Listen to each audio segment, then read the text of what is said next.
Research aptitude നമ്മളെ ഈ വരുന്ന HSST എക്സാം മാത്രമല്ല UGC നെറ്റ് എക്സാമുകൾക്കും യൂസ്ഫുൾ ആകുന്ന ഒരു ടോപ്പിക്കാണ് റിസർച്ച് ആപ്റ്റിറ്റ്യൂഡ്. അതിൻ്റെ 2 വീഡിയോസ് മുന്നേ അപ്ലോഡ് ചെയ്തിട്ടുണ്ട്.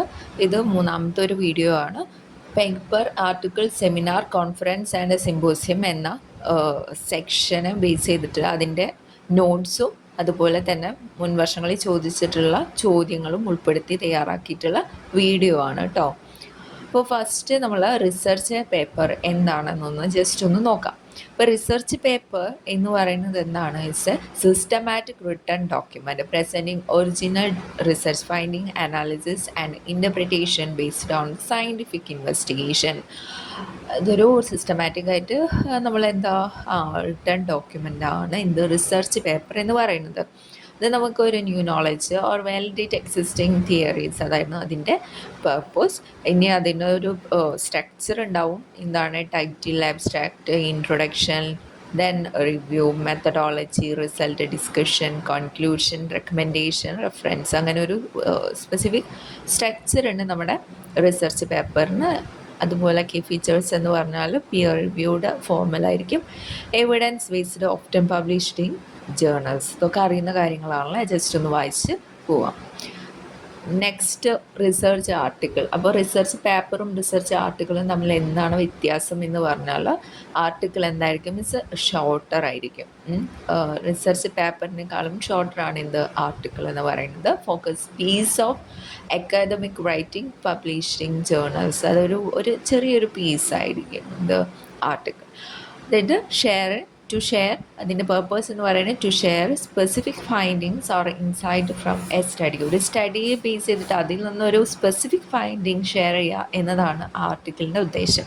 ഇതൊക്കെ അറിയുന്ന കാര്യമാണ്. അപ്പോൾ അതിൽ സ്ട്രക്ചറായിട്ട് പറയുകയാണെങ്കിൽ അത് അബ്സ്ട്രാക്റ്റ്, പിന്നെ ഒരു introduction, methods, result, discussion, reference, ഇത്രയും കാര്യങ്ങളായിരിക്കും ആർട്ടിക്കിളിൽ ഉൾപ്പെടുന്നത്. ഓക്കെ, അതായത് പേപ്പറിൽ നിന്നൊരു വ്യത്യാസം എന്ന് പറഞ്ഞാൽ അതൊരു ഷോർട്ടറാണ്. യൂഷ്വലി 5 to 10 പേജസ് മാത്രമേ ഉണ്ടാവുള്ളൂ. ബട്ട് പേപ്പേഴ്സ് ആണെങ്കിൽ അതിൽ കൂടുതൽ കാര്യങ്ങൾ ഇൻവോൾവ് ആയിട്ടിരിക്കും. പിന്നെ തേർഡ് വൺ, സെമിനാർ എന്ന് പറഞ്ഞാൽ എന്താണ്?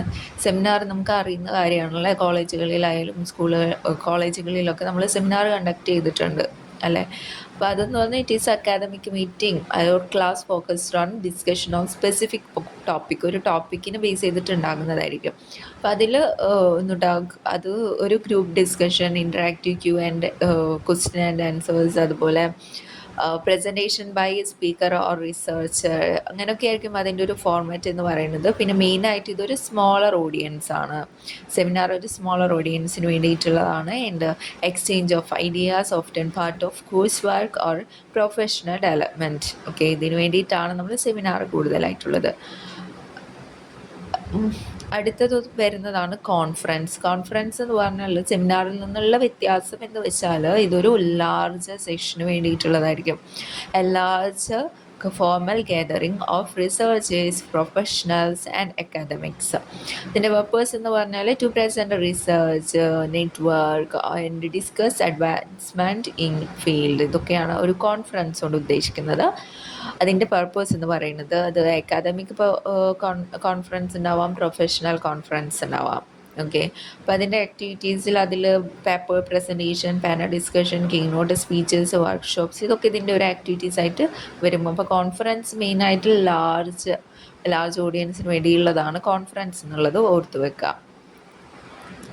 അടുത്തത് വരുന്നതാണ് സിമ്പോസിയം എന്ന് പറഞ്ഞാൽ it's A structured meeting focused on A specific theme or problem. ഒരു സ്പെസിഫിക് പ്രോബ്ലത്തിനെ ബേസ് ചെയ്തിട്ടുള്ളതായിരിക്കും. അതിന് ബേസ് ചെയ്തിട്ടുള്ളൊരു മീറ്റിംഗ് ആയിരിക്കും. അതിൻ്റെ സൊല്യൂഷൻ കണ്ടെത്തുക, അങ്ങനെയൊക്കെ ആവാം സിമ്പോസിയം കണ്ടക്ട് ചെയ്യുന്നത്. To present multiple perspective on, ഒരു ടോപ്പിക്കിന് ബേസ് ചെയ്തിട്ട് മൾട്ടിപ്പിൾ പെർസ്പെക്റ്റീവ്സ് പ്രസൻറ്റ് ചെയ്യാം ഇവിടെ സിമ്പോസിയത്തിൽ. അപ്പോൾ അതിൻ്റെ ഫോർമാറ്റ് എന്ന് പറയുന്നത് several speakers present, related papers, moderated discussion, audience participation. ഇപ്പോൾ കോൺഫറൻസ് എന്നുള്ള വ്യത്യാസം എന്ന് വെച്ചാൽ ഇതൊരു മോർ സ്പെഷ്യലൈസ്ഡ് ആൻഡ് തീമാറ്റിക് ആണ് ഇൻ ദ സിമ്പോസിയം. സ്മോളർ സ്കെയിലാണ് ബട്ട് ഹൈലി ഫോക്കസ്ഡ്. ഓക്കെ, അപ്പോൾ ഇത്രയും കാര്യങ്ങളാണ്, ചെറിയൊരു ടോപ്പിക്കാണ്. അപ്പോൾ നമുക്ക് മുൻ വർഷങ്ങളിൽ ചോദിച്ചിട്ടുള്ള ചോദ്യങ്ങളിൽ കൂടെ ഒന്ന് കടന്നു പോവാം. First question, consider the following statement. അപ്പം നമുക്ക് കുറച്ച് സ്റ്റേറ്റ്മെൻറ്റ്സ് കൊടുത്തിട്ടുണ്ട്.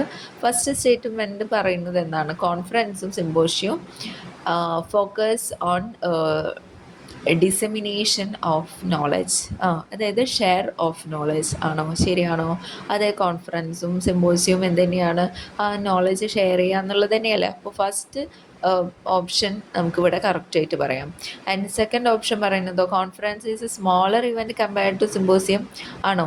അല്ല, കോൺഫറൻസ് എന്ന് പറയുന്നത് ഈസ് എ ലാർജ് ആണ് അല്ലേ? അപ്പോൾ അത് തെറ്റാണ്, സെക്കൻഡ്.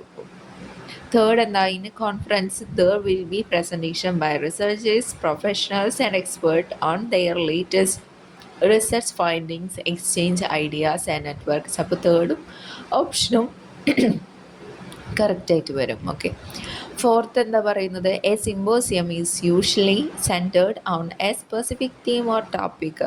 അതും കറക്റ്റാണല്ലേ, ഫോറും അല്ലേ? സിമ്പോസിയം നമ്മൾ കണ്ടതാണ്, അത് usually centred on A specific theme ആണ്, തീമാറ്റിക് ആണ്. സോ ഓപ്ഷൻ ഇവിടെ 1, 3, 4 വരുന്നത്. അപ്പോൾ ഓപ്ഷൻ 1, 3, 4 വരുന്ന ഓപ്ഷൻ സി ആണ് ഇവിടെ കറക്റ്റായിട്ട് വരുന്നത്. ഇനി സെക്കൻഡ് ക്വസ്റ്റ്യൻ ചോദിക്കുന്നത്, which is a correct exemplar referencing style for a book with the 2 editors instead of authors while citing a source in your research paper as per APA 7th edition. അപ്പോൾ എഡിറ്റേഴ്സിനാണ് ഇവിടെ കൂടുതൽ പ്രാധാന്യം കൊടുക്കുന്നത്. Okay, first അപ്പോൾ നമ്മൾ എഡിറ്റേഴ്സിൻ്റെ പേരുകൾ വെക്കണം. അപ്പം അങ്ങനെ എഡിറ്റേഴ്സിൻ്റെ പേരുകൾ വെക്കുന്നത് നോക്കുക. അപ്പോൾ നമുക്ക് അതാ മെലൻഡി ആർ ആൻഡ് കിൻകെയ്ഡ്.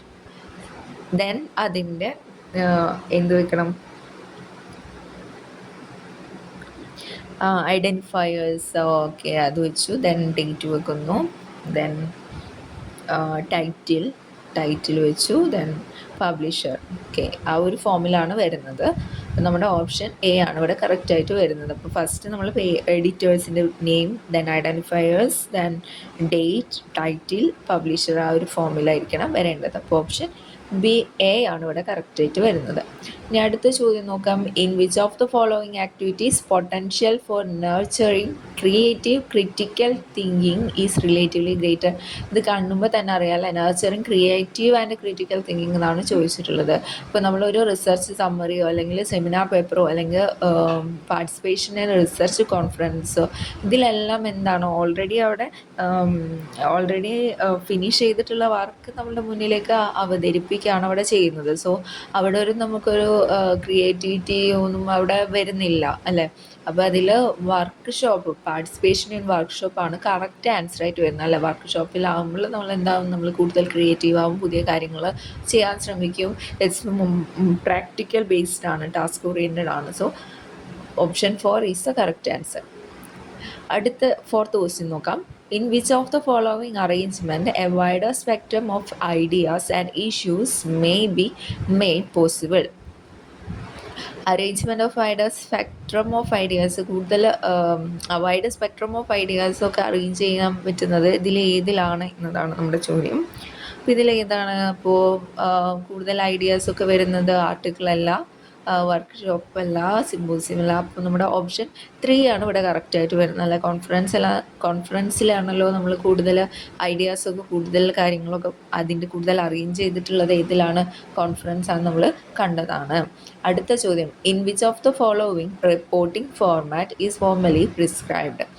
റിപ്പോർട്ടിംഗ് ഫോർമാറ്റ്, ഇതിൻ്റെ ആൻസർ വരുന്നത്, റിപ്പോർട്ടിംഗ് ഫോർമാറ്റ് ഏറ്റവും കൂടുതൽ കൊടുക്കുന്നത്, അതായത് സിമ്പോസിയത്തിനൊന്നും സ്പെസിഫിക് ഫോർമാറ്റൊന്നും ഇല്ല, പക്ഷേ എന്തുണ്ട്, നമ്മൾ ഡോക്ടറൽ ലെവൽ തീസിസ് എഴുതുമ്പോൾ അതിന് സ്പെസിഫിക് റിപ്പോർട്ടിംഗ് ഫോർമാറ്റ് ഉണ്ട് അല്ലേ? അപ്പോൾ ഓപ്ഷൻ 1 ആണ് ഇവിടെ കറക്റ്റായിട്ട് വരുന്നത്. 6th question, A workshop is, workshop, അപ്പം നമുക്ക് ജസ്റ്റ് ഓപ്ഷനിൽ കൂടെ കടന്നു പോയാൽ കാണാം. A brief intensive course for a small group emphasizing the development of skill or technique for solving a specific problem. Option D ആണ് ഇവിടെ കറക്റ്റായിട്ട് വരുന്നത്. 7th question, when academicians are called to deliver lecture or presentation to an audience on certain topics or a set of topics of educational nature. It is called ഇപ്പോൾ അക്കാദമിഷ്യൻസിനെ നമ്മൾ വിളിച്ചിട്ട് അല്ലെ അവരാണ് എന്ത് നമുക്ക് ഡെലിവർ ചെയ്യുന്നു ലെക്ചർ ഓർ പ്രസൻറ്റേഷൻ. അങ്ങനെയെങ്കിൽ ഇത് ഏതായിരിക്കും വരുന്നത്? ഏതാണ് വരുന്നത്? നമുക്ക് കറക്റ്റായിട്ട് പറയാം അല്ലേ, സെമിനാർ ആണ് ആൻസർ എന്നുള്ളത്. Next, hosting a group of experts in a specific area of knowledge assembled at a place and prepared a syllabus for a new course. ശ്രദ്ധിക്കുക, ആൾക്കാർ ഒത്തുചേർന്നിട്ട് അവരവിടെ ഒരു ആക്ടിവിറ്റി ചെയ്യുകയാണ്. അവരെന്താ ചെയ്യുന്നത്? Prepared A syllabus. അപ്പോൾ അവിടെ സിലബസ് പ്രിപ്പയർ ചെയ്യുന്നു. അപ്പോൾ അതെന്താ, എന്താണത്? അത് ഒരു വർക്ക് ഷോപ്പാണ് അല്ലേ. അവർ കൂടി ചേർന്നിട്ട് അവർ പുതിയൊരു കാര്യം ക്രിയേറ്റ് ചെയ്യാണ്. So it's a workshop.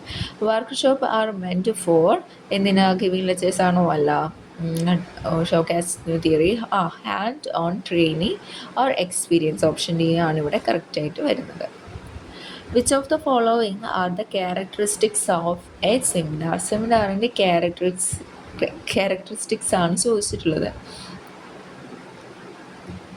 എന്താണ്? It is a form of academic instruction. It involves questioning, discussion and debates. ഇതിൽ വായിക്കുമ്പോൾ തന്നെ അറിയാം, മീൻസ് അക്കാദമിക് ഇൻസ്ട്രക്ഷൻ ആണ്. It's a form of academic instruction ആണ്. ഇറ്റ് ഇൻവോൾവ്സ് ക്വസ്റ്റ്യനിങ് ഉണ്ടായിരിക്കും, ഡിസ്കഷൻ ഉണ്ടായിരിക്കും, ഡിബേറ്റ്സ് ഉണ്ടായിരിക്കും. ഓപ്ഷൻ ബിയും ഇവിടെ കറക്റ്റായി വരുന്നുണ്ട്. It involves large group of individual ആണോ? ലാർജ് അല്ല അല്ലേ. It's a small group of ഇൻഡിവിജ്വൽസിന് വേണ്ടിയിട്ടല്ലേ സെമിനാർ കണ്ടക്ട് ചെയ്യുന്നത്. സോ ഓപ്ഷൻ സി ഇവിടെ ഇൻകറക്റ്റ് ആണ്. It needs involvement of skilled persons എന്തായാലും വേണം. സോ ഇവിടെ എന്താണ് വരുന്നത്? A, B and D. So option 4 is the correct answer. 11th question. A research paper is a brief report of research work based on, അത് primary ഡാറ്റയുണ്ട്, secondary ഡാറ്റയുണ്ട്. അപ്പോൾ option C ആണ് ഇവിടെ കറക്റ്റായി വരുന്നത്, both primary and secondary data. Next, choosing in which of the following arrangement a wider spectrum of ideas and issues may be made possible. ഇതിലെ ഏതാണ് വൈഡർ സ്പെക്ട്രം? നേരത്തെ കണ്ട ചോദ്യങ്ങളാണല്ലേ. ഏതാണ് വൈഡർ സ്പെക്ട്രം വരുന്നത്? Conference. In which of the following reporting format formally described doctoral level thesis? Repeated പോയി questions. The format of thesis writing is the same as in, ഏതാണ് thesis writingൻ്റെ ഫോർമാറ്റ് ഏതും നോടുമാണ് കൂടുതൽ സെയിം എന്ന് പറഞ്ഞാൽ അത് റിസർച്ച് ഡിസർട്ടേഷൻ. വീഡിയോയിൽ ഏകദേശം ഈ ഭാഗത്തു നിന്നുള്ള നോട്ട്സും അതുപോലെ തന്നെ മുൻ വർഷങ്ങളിലെ ചോദ്യങ്ങളും ഉൾപ്പെടുത്തിയിട്ടുണ്ട്. അപ്പോൾ വീഡിയോ ഉപകാരപ്പെട്ടു എന്ന് തോന്നുവാണെങ്കിൽ ഒന്ന് ലൈക്ക് ചെയ്യുക, അതുപോലെ തന്നെ ചാനലൊന്ന് സപ്പോർട്ട് ചെയ്യുക കേട്ടോ. അപ്പോൾ അടുത്ത വീഡിയോയുമായിട്ട് വീണ്ടും കാണാം. അതുവരെ ബൈ. Thank you.